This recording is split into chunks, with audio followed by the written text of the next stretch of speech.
Hey everybody, it's Bill with Franklin Loan Center, and hey, this week I just want to dip into a little bit of the housing market and what's going on with housing prices. And I mean, look, if you're paying any attention at all, you can see that the market just continues to be completely on fire.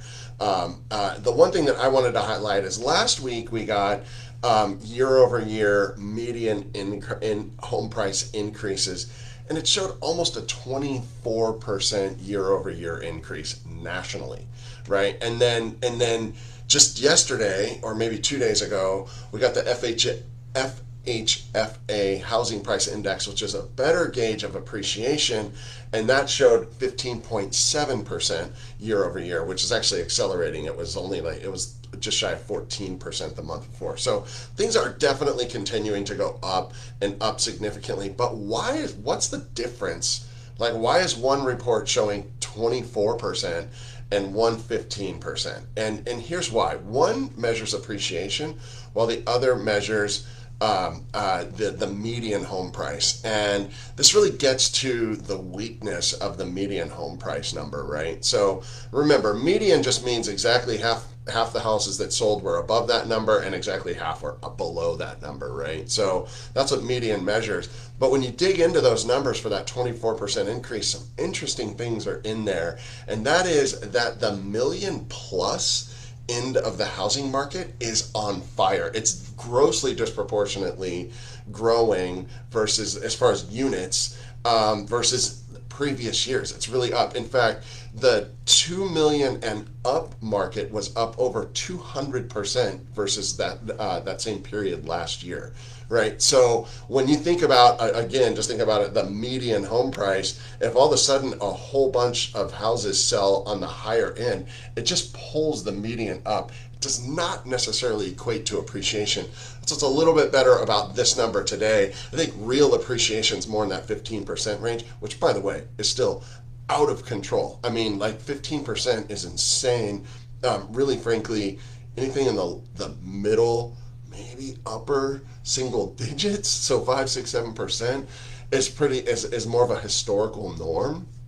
And now we're at 15%. So this isn't to say like, oh, it's not what you think. It's not really increasing that much. It is increasing that much, but it is not increasing. Actual appreciation is not in that 24% range. It's actually quite a bit lower.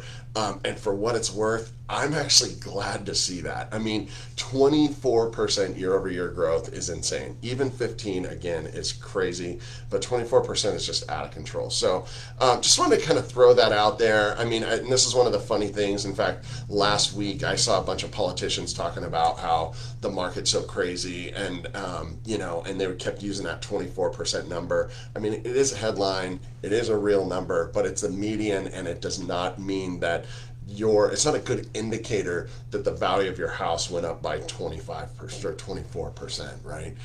It only went up by 15. So there you have it. I mean, I think one other little headline, speaking of Fed speak from last week, is that more and more Feds are really taking note on how hot the real estate market is. And keep in mind one thing, that the Feds are in there buying between mortgage-backed securities, which is what sets interest rates, and treasuries, which is what keeps the liquidity like that's the printing press, so to speak. They're buying over $100 billion a month, right? So they're spending $100 billion a month to keep interest rates low, mortgage rates low, in a market that's just out of control, right? And so keep listening to what the Feds are saying on that. I mean, I'm telling you, like, these rates are super important to our market, and there is, there's some talk about that those the Feds are starting to take note, and it's going to be interesting to see if they start to really come off the throttle on buying those mortgage-backed securities. So that's it. Just wanted to talk about just quickly, maybe the appreciation isn't quite what last week's numbers look like, but it's still pretty darn good. So that is it for today. By the way, I want to wish Victoria, my wife of almost 26 years, a happy birthday today. I love you, Victoria, and I will see you all next week.